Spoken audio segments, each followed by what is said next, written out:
DFS Show with John Impemba and James Grande.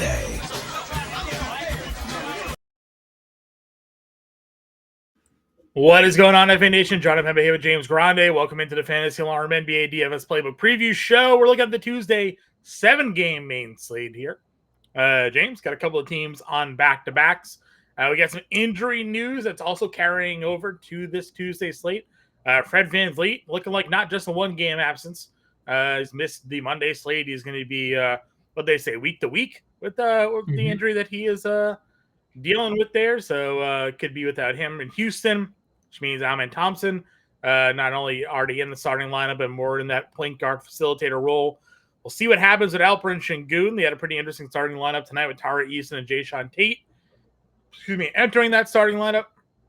Of course, we have Dallas and LA on the slate, but neither Anthony Davis nor Luka Doncic will be available. Max Christie will be available for the Dallas Mavericks, so we'll hit on that and speculate on how we think that Dallas rotation will look. Paul George is already ruled out, but Joel Embiid is actually questionable for this slate, so we could see JoJo finally returning after a long absence there. So a lot to talk about, a lot to get to. Knicks are on a back-to-back. Houston's on a back-to-back. And Indy is on a back-to-back here on this main slate. How are you feeling about things going into a Tuesday here, James? I don't know. It's my first look, so let's get into it. That's fair. Top price guys on the slate. LeBron, 10-8. Maxi's $9,900. Tatum, so only one guy up over $10,000. Maxi's 99, as I mentioned, could have Joel Embiid available in this matchup against Dallas. James Harden, $9,200. Norm Powell off the injury report for this game. Scotty Barnes, $9K. Top three price point guards. Got to lean either direction. I like Maxi. Even if Embiid plays, there will definitely be a limit. Good spot for Harden and Scotty Barnes. Didn't like him as much last slate with Quickly back. You see why. There's a lot to go around. So I definitely lean Maxi and Harden. I'd probably prioritize James Harden in current form. Yeah, Harden, obviously, just some ridiculous numbers. And, of course, Maxi just, doesn't come off the floor. And he has that matchup against Dallas. 40 minutes against Boston. In a game they blew a pretty big lead in, but he still came through with 34 actual in that game. Your next tier down, Kyrie Irving, Donovan Mitchell, Amen Thompson, as we mentioned, Tyrese Halliburton, Reeves' Brunson, Hero, all up in the $8,000. Thompson's having a huge game against the Knicks right now. I guess as long as he's in this range, do we just kind of continue to plug him if Fred VanVleet's going to be out? Yeah, Amen Thompson's firmly in play. Kyrie Irving, really good spot. Love Halliburton against Portland. Love the Brunson price. Love the Hero price. I think very appealing 8K range overall. Yeah, obviously Brunson against Toronto could be a super appealing spot for them there. Toronto poor defensively. We'll see, how much Towns maybe takes over in that spot. But no OG Anunoby on the Monday slate. We'll see if that injury carries over into Tuesday or not. Then Hero, of course, gets Chicago. And Chicago now, quite interesting. They traded Zach LaVine, which means that there's one less. Now they've been playing without LaVine anyways. But Kobe White or Josh Giddey, in this range against Miami. It looks like did White lose point guard eligibility? Looks like he did. It looks like we only have Giddey as a point guard there. Scoots, 67, Anthony Simons, D'Angelo Russell against Houston, $6,400 in that 6K tier. Yeah, no thanks on Scoot. He's been good, but until the minutes are more sustainable, no thanks. Simons has definitely been solid. Portland's won a bunch of games in a row. Simons has been really good. D'Lo is just not going to play minutes. I know Ben Simmons was ruled out. It's very hard to predict the D'Lo minutes, but at 6,400 against Houston, I'll pass. Okay. And work our way into the 5K range. Nembhard's 58. Manuel quickly got up to, again, just 17 minutes in that game. They're working his minutes back. Dinwiddie's 54. Keon's 5K. Lonzo apparently on the trade block at 5K. What do we think? Anybody here worthwhile? Yeah, I mean, I do think Keon Johnson has been the one pretty consistent player for the Nets. We already know they're without Simmons, they're without Cam Thomas, they're without Cam Johnson, maybe permanently. And other than the Sacramento game, Keon Johnson has been really good offensively. And if they are going to extend him, then, we got to take a look. So I think Keon Johnson at 5K. Lonzo's fine now that we got 28 minutes, but it's not a priority because at the end of the day, it's still just 28 minutes. And he still hasn't necessarily popped at all, and his price is going up. So Yeah. Keon for me. Yeah, the Keon, interesting. Like 6 or 7x before the last 5 games. Tougher spot against Houston, but still the minutes there are certainly encouraging. Under 5K range, we get some value plays. We have the Boston guards. Jerome's $4,700. KPJ, but now that Powell's back, probably less likely getting to him in that spot. Karis LeVert is down to $3,800. Kind of interesting there. He played 23 minutes in that return game against Dallas. That's a little bit too cheap, I think, for Karis LeVert. Yeah, I don't know what the minutes, if we're going to stay in this mid-20s minutes range, so long as Okoro and Dean Wade are out, then it's definitely a solid play. I would mention Terry Rozier in there. Betting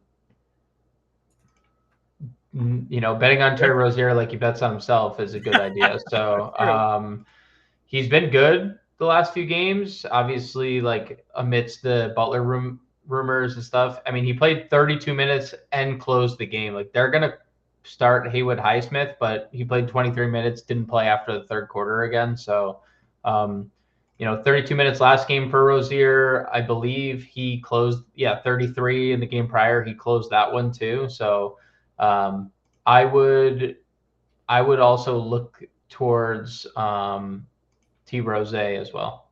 Yeah, Rozier's a good shout.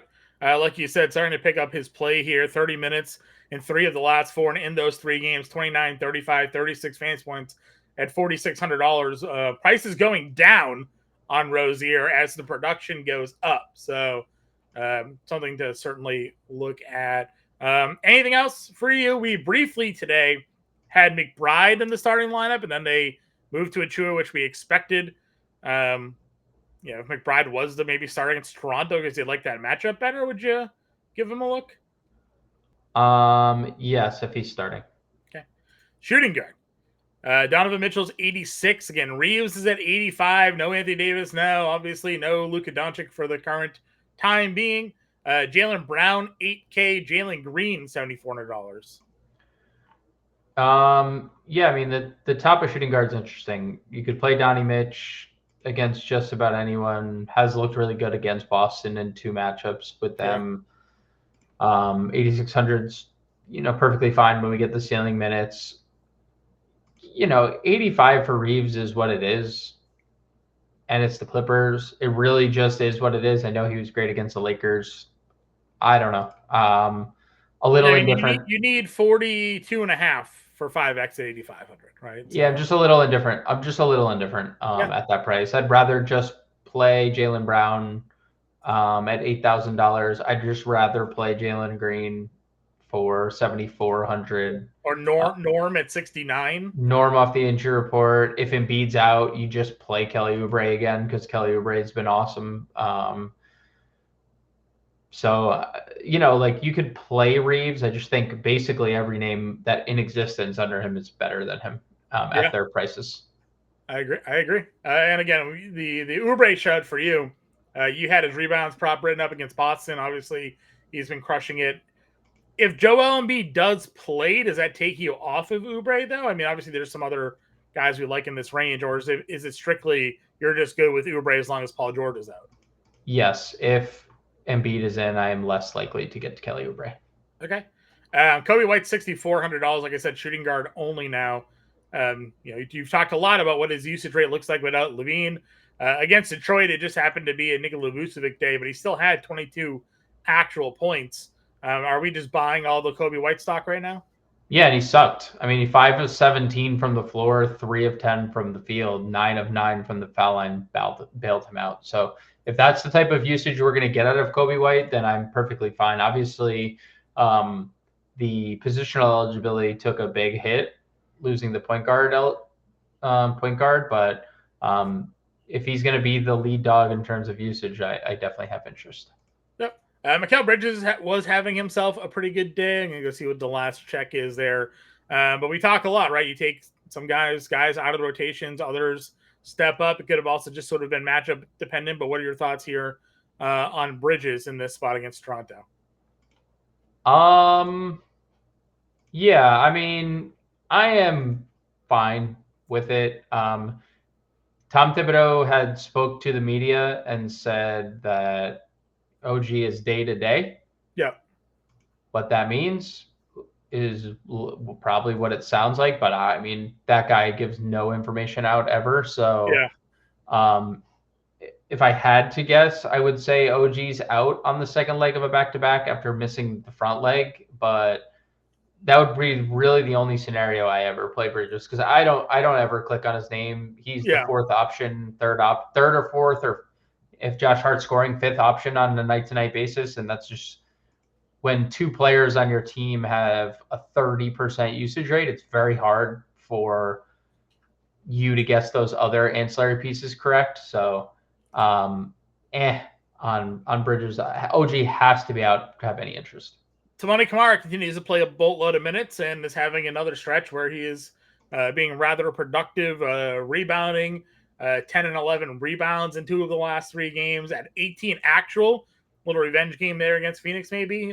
Thoughts here on Tamani Kamara? He plays basketball for the Portland Trail Blazers, and he plays a lot of minutes. You still don't like the price tag on him, right? You liked him when he was much cheaper there. He plays a lot of minutes. I will give you that. He plays a lot of minutes. Okay. Derek White, 6,100 in that range. You have Dosunmu, Klay Thompson, 53, Max Christie. What kind of role do we think Max Christie plays at $4,800? Who the hell knows? I mean, they like him, obviously. Maybe they viewed him as a first-round pick, and that's why they only got one back. I assume he is what he's kind of been for the Lakers, 3-and-D guy, but I'd have a hard time believing he starts for Dallas. Okay. Yeah. At least off rip. There was an earlier report today that said the first dealings of the trade featured multiple first-round picks, Dalton Connect, and all these things, and somehow it ended up where it ended up there. All right, any value at the shooting guard spot? I mean, guys we haven't talked about yet, Max Strus maybe, into consideration. Aaron Nesmith, $4,200. Anything there for you? Yeah, Strus is definitely fine. Has Nesmith played a back-to-back since returning? I guess that's the question. We will see if he plays second leg of a back-to-back. Still coming off the bench. If he doesn't, that obviously gives a boost to everyone else. Sure. I guess Dalton Connect maybe at 3,800. Maybe. Grady Dick. Grady Dick was really good the other day, and Bruce Brown's questionable here. Sure. And Chris Boucher, he's going to start. He's not going to be the primary option, but if we're going to get these types of minutes out of Grady Dick at $4,000, I don't hate that play. Sure. Anything else for value plays? I mean, you could play Cam Whitmore here. If Houston has the same iteration as they did, then I think Whitmore is. Yeah, really Whitmore's having.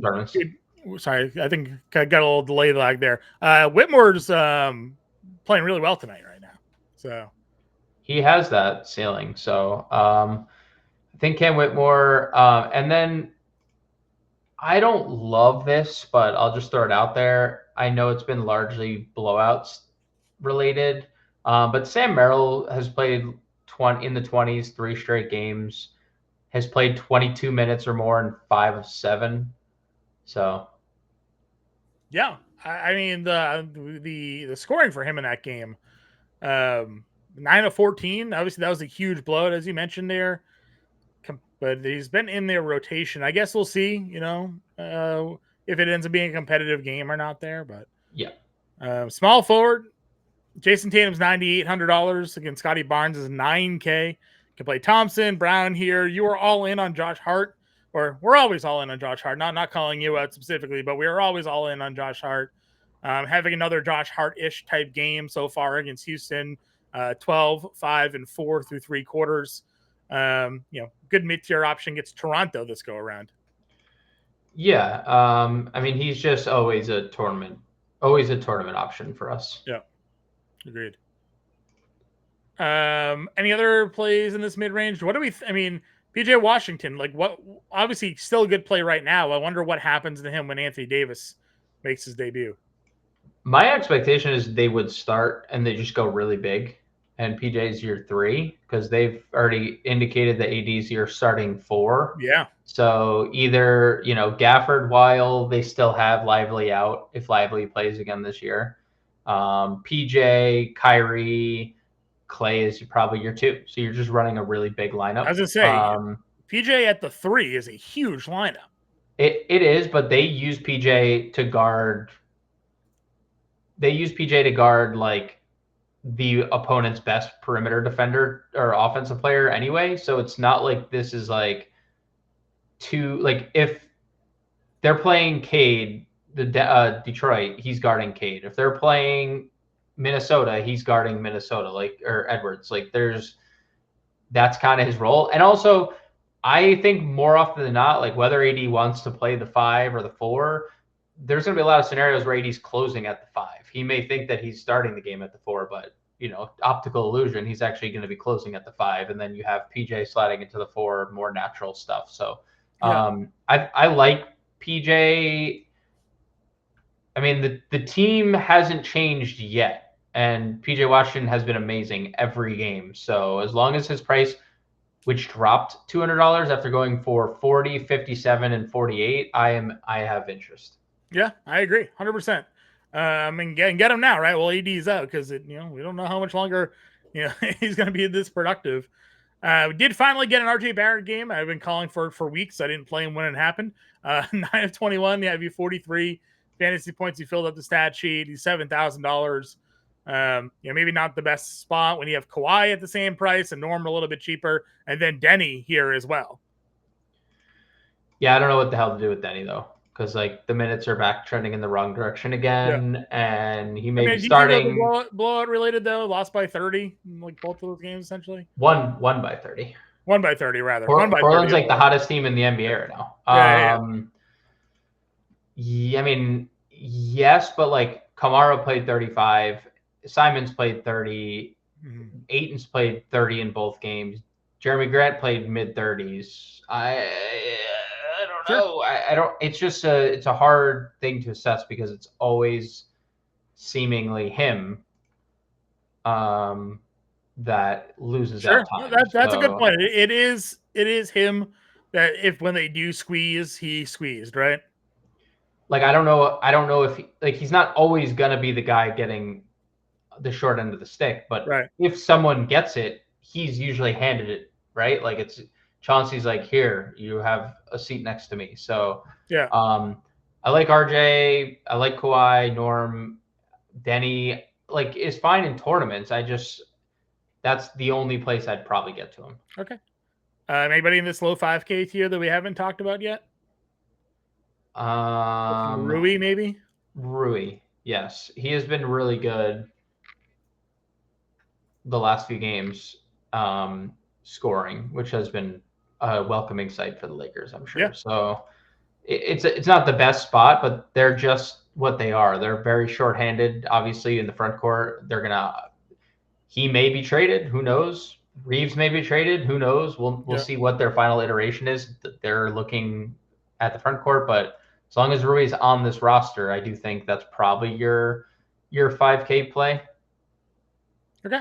And then in the 4K range, we had a Ricky Council game against Boston. He played 35 minutes in that one there. I mean, again, no Paul George. You just kind of flip a coin and figure out which wing to play if Caleb Martin is out again. What do you think? Yeah, do we have the Caleb Martin status already? Currently is questionable. And then he was also another name thrown around in trade rumors today. Yeah, so everyone's freaking trade rumors. So is Paul George apparently is in trade rumors. Yeah, I mean, they started both Council and Justin Edwards the other day, so you can play them both. They were both pretty good. Edwards played 44 regulation minutes. Ricky Council played 34. So, we've talked about this a lot. Edwards played obviously more minutes, but it's clear that who's the better fantasy player. Ricky Council is clearly the better fantasy asset. So, Yep. I mean, I don't hate either of them. I prefer to get to them if there's no Caleb Martin, personally. Sure. Any other value for you here? Zaire Williams at 46, 33 and 37 minutes in back-to-back games, 26 and 39 fantasy points. This is a guy that we were talking about like earlier in the year as this guy's going to play legit minutes guy. And he's been playing legit minutes, and he's been really good the last few games. So that's probably the only other direction I'd go. It's worth noting Dante Exum got up to 21 minutes in his second game, took 14 shots. I know Dallas is healthier, but it is at least worth mentioning there. Yeah, I agree. Power forward. Ron James, $10,800. Big price bump for LBJ here. No Luka, no AD. Is he a spend up for you? Yes. Okay. How does he relate to you? To like a Tatum, Siakam, Mobley? Like, what do you think here? I don't think he's related to any of those players. Not personally, but in terms of building lineups, James, what do we think? I think LeBron ranks as highly as anybody on this slate. Okay.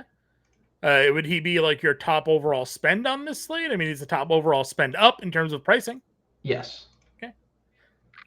Where does Tatum come into play for you? He led that massive comeback against Philly. 66 fantasy points. He's now gone for 52 and 66 in back-to-back games. $9,800. We go through this run with Boston quite often. Is he just a tournament play for you, or someone you're starting to believe a little bit more in? Yeah, he looks good. The knee looks fine. The 3-point shots going in. The minutes are all the way back. I'm backing on Tatum. All right. Mid-tier range. We like Siakam on the Monday slate. Mobley was really good for us the other day. It just was a blowout. Bam with the power forward eligibility against Chicago at $7,900. And then a few guys we've already mentioned here. Do you have a lean towards the three there of Siakam, Mobley, or Bam? Probably Bam. The offense is starting to turn around for Bam. We're getting like elite Bam Adebayo right now, so probably him. Okay. Working our way down. Yabu continues to be really good. He gets Dallas in this spot. I know he's a center power forward eligible. Jeremy Grant, as you've talked about. Precious is having a decent game, 7 points, 7 rebounds. If there is no OG Anunoby, has 2 steals into that as well. So we likely would see him maybe start. Tari Eason started with we assume it was no Şengün is the reason that he has started. I guess we'd find out if Şengün was to play or not, if it was Jayshawn Tate or Eason that got the start in his spot, but $5,200 either way for Tari Eason here. And then Jovic is $5K. Yeah. Eason, so curious to see what they do. They sat him on the last back-to-back. So we'll see. I don't know if he's just past the leg stuff, but he was injured for a long time randomly with that leg. So we'll see if he plays on a back-to-back. The rest of the tier is fine. Just like Jovic is obviously good, but the minutes are just all over the place. Yeah. I like that he's at least seemingly secured in like the 25 realm. And then could have a ceiling in the right spot. Plus the Chicago matchup, I think, makes it a bit more appealing, but he's definitely on another one of those heaters where he's kind of paying it off if you get to him, and nobody's ever playing him. So you just get some cheapness there. Yeah, it just depends on if they like the matchup against 4 guards. Because the Bulls are starting. That is fair. Starting 4 guards. Yeah, poor me. Pat Will got a floor minutes run against Detroit when I needed one more rebound. Yeah, it's just hard to. The Bulls are just impossible to kind of assess right now because obviously the team has no idea what they're doing in any facet. Organizationally, they have no idea. So it's just tough to. Why isn't Patrick Williams playing more? Nobody knows. Like he was, Why? right? Four straight games, and then against Detroit of all teams, they just run the four guards all game. Now and then, like suddenly, it's like they're not playing. Like all they've asked all year is like play Bazulis, play Bazulis, play Bazulis. I mean, it's just all a nightmare. A lot of these other guys we've kind of touched on. Is there anyone that you would highlight that we haven't talked about? Dylan Brooks, 4,600. I've said it a lot lately. Mainly if Şengün's out, he has not been great, but 11 shots, playing the most minutes out of any starter tonight. He's going to play 40 minutes, so I don't hate Dylan Brooks. Bazulis at 4K, 26 minutes in back-to-back games. In 2 games, one they won, it was a close game, and you still saw the minutes elevated. Yeah. I don't hate that. Obi Toppin did get first check-in run, obviously without Miles Turner. I don't know if Miles Turner would miss 2 games in a row with the illness that he's dealing with, but Toppin at least operating as the backup center in this spot. Yeah, definitely something to pay attention to for sure. And then that takes us to the center spot. If Joel Embiid is active, what do we think minutes-wise that we would see him play? I have no idea. I'm probably not going to go there after a month, but I have no. He played 26 in his debut, so like seems like there's not too much of a limit, but also there was obviously something that you said he was doing handstands the other day.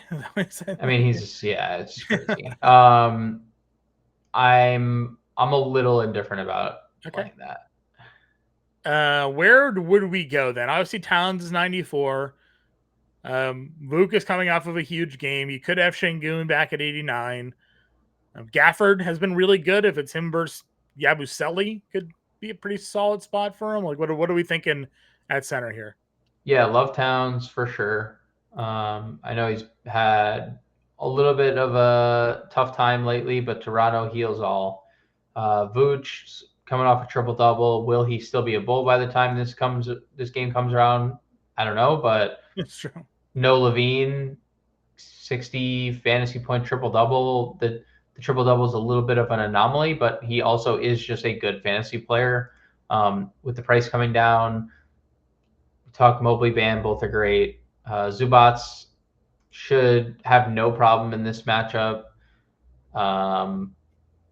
Has a 60-point ceiling. KP in tournaments, Gafford in tournaments. Ayton very secure. Ayton's been very awesome lately. So super like interesting mid-tier. Jakob Poeltl you can get to. He's been really solid. On a slate where there isn't Jokic, at least right now, we can the mid-tier, which has been super appealing for us. Continues become more of a viable option here, right? So, yes, for sure. Khalil Ware, 34 minutes for him. Obviously the perils of a rookie, but get him against Chicago could be a good spot for him to kind of give us one of those ceiling type efforts. The minutes are at least pretty good for Khalil Ware. We've mentioned Yabusele. Yabu's out here outplaying Jokic, against Denver, basically. 28 actual in that game, 21 actual the next game against Boston.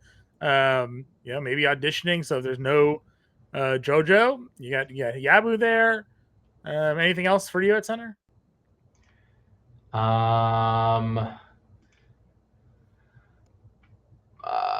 Jackson Hayes, maybe. Sure, Jackson Hayes did have the double-double, right? A couple games ago. I'm a little lukewarm. I think Finney-Smith is questionable. If Finney-Smith, he's questionable. If Finney-Smith missed I would be more inclined to get to Jackson Hayes because they like going small ball with Finney Smith. Okay. If Finney Smith plays, I'm probably a little bit out on Jackson Hayes. They do need the size against Zubats. At least we think they need the size against Zubats. We've seen this game before, right? Or like we think they need size, and then teams just don't. So can they just play small instead and yeah, get the advantage there? Yeah. So I mean, I think I just feel better about Jackson Hayes if Finney Smith were to sit. Everything else is you mentioned Toppin already, so I don't think there's anything else. Alrighty. Thomas Bryant. Yes, Thomas Bryant had a pretty good start to that game, so that could work. We know he's a big fantasy point per minute guy, and it's a good matchup against Portland. All right, then let's go. I mean, you mentioned LeBron, right? Getting there against Clippers. Where is our value plays on this slate? Let's see. I liked the Cleveland guys. We said LeVert, right? LeVert's just kind of too cheap at $3,800. Yeah, he's cheap. 5,900. Rozier, 46. Yeah, Rozier's a good shout. 61. Let's see. You mentioned Jalen Wilson. No. Or Keon Johnson, right? Keon Johnson was the guy you mentioned. Nope. Also no. Also no. Who'd you mention? Zaire Williams. Keon, yes. Okay, yeah. Keon and Zaire. Zaire's price 46. Small forward. Center. What do you wanted to go? You kind of just said they're all solid plays here, right? So all the mid tier is solid. Yeah. Let's go. I like Bam a lot. Yeah, Bam for Chicago. That's a good shout. I like that. All right, 6,100. Let's see. Pritchard, Chrissy, Jerome. I don't feel like we had another like obvious value play. Like Cam Whitmore would be interesting if guys were out. Hachimura, 51. Yeah, Hachimura. $6,600 for a guard and a util. Let's go with Jalen Green, maybe. And that'd be 58 for a util. It should be. And Nembhard's been good. Got Claxton there. Eason off the bench. Jovic. Is there appealing play to you in this range? I mean, if Eason plays, I just don't know if he will. Yeah, that's fair. All right, we'll plug Eason for now. We'll get the injury news throughout the day. We'll be back live at 5:00, so we'll have some more answers for all of you here. Rozier, LeVert, Williams, James, Adebayo, Green, Hachimura, and Eason with $600 left over. Again, we appreciate you all tuning in. We'll be back live at 5 p.m. Eastern time, everybody. Until then, we'll catch you later.